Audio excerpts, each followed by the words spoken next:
Hey everyone, it's Midnight Spectre here today with some Rancid Reddit posts. I have to say thank you to everyone who's subscribed at this point. We're almost at 70 subscribers. That's incredible. That's how many people who want to listen to someone pretend to be a stuffed unicorn on the internet. Now, let's get on to the post. Could people do backflips slash front flips in ancient times? Did they think it was cool? You know, I'm sure people in ancient times could do backflips. I love the idea that this person probably thinks that doing backflips and front flips is some sort of technology we've just recently discovered. Directions to burger? Help? Where burger? Your location? Burger. I love the wholesome award on this post. I love how the person is just panicking trying to get to directions to burger.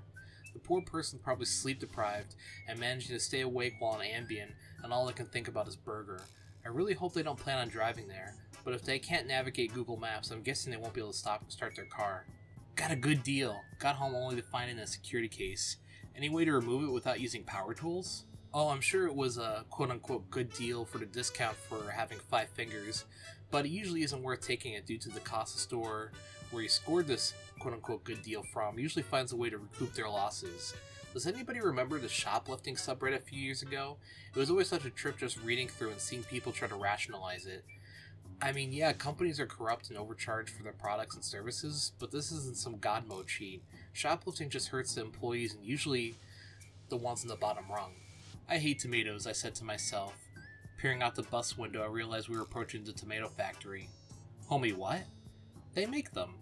I really hope that this person doesn't think that there's some factory somewhere where people are assembling tomatoes. This kind of reminds me of the kid from my first job where they were so addicted to games. I mean, this kid was super young, and he said that the chameleons were glitching and lagging. I just had to sit around after touring all the animals with this kid and think about, geez, I was kind of see what the older generation says now about kids spending too much time with electronics. I don't ever plan on having children, but kids should have a balanced life and imaginative play with other toys.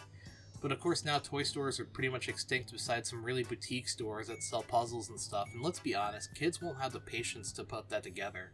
Hell, I'm an adult and I don't have the patience for puzzles.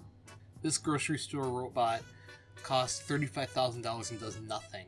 The average grocery store employee makes about $7.25 an hour, the federal minimum wage, meaning you'd have to work 40 hours a week over 2 years to be worth one of these useless robots.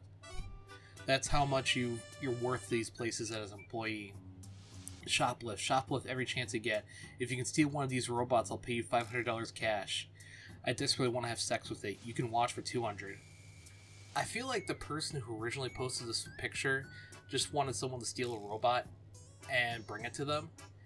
Which I can't imagine how heavy this robot is, and how the hell would you get the robot out of the store? I'd have to imagine it's taller than the doors just in case it went rogue so it couldn't make its way out of the store.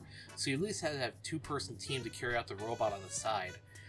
And I'm sure there'll be a viral Reddit post soon enough though about somebody walking out with one of these robots pretending that they were there to service it or something, and no one will ask any questions. This is Caramel. Hey, Red Hot Nickel Ball Dude tried making candy. Perhaps you should let the professionals stick to making caramel. Although this looks like a professional kitchen, so that's doubly concerning. This kind of reminds me of the story, and I'm sorry I'm getting off track here. But I remember when I was a kid, I got invited to another kid's house from school for 4th of July, and I was stoked because he said he had fireworks. So instead of laying down on the field and getting a spot in the very back or across the street from the event, and starving because my parents didn't want to buy me any carnival food because it's quote-unquote fattening, I would get a front row seat to some fireworks, and I get to eat some hot dogs and hamburgers. Well, we get to the kid's house, and he brings out the fireworks, and he pulls out this little box, and I'm thinking, well, fireworks at home can't be as big as, fireworks for a ton of people, but it's like the middle of the afternoon, so there's no way we're going to be able to see them that well. So he pulls out this little pellet, and his mom lights it, and it's a snake. Now, if you don't know what a snake is, just imagine this little burning pellet, and it grows, and afterwards it looks like a turtle laying on the ground. Or this guy's Caramel.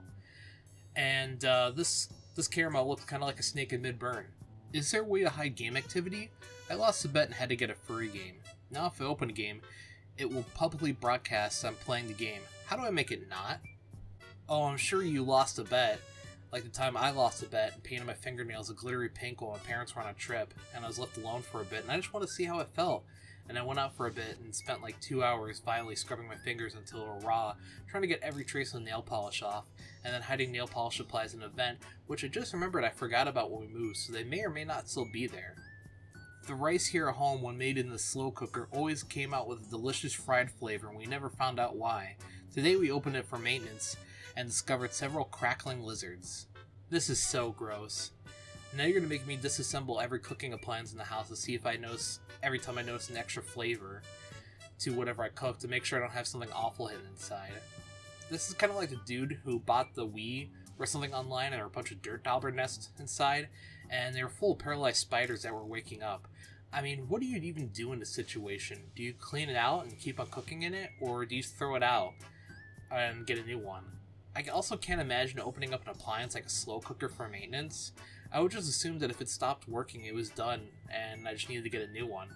I mean, props to them for fixing something instead of throwing it out, but I don't know enough about electricity to even say, yeah, I'll take a crack at it. Well, that's it for today's video. I hope you like, comment, and subscribe, and stay tuned for the next video. See ya!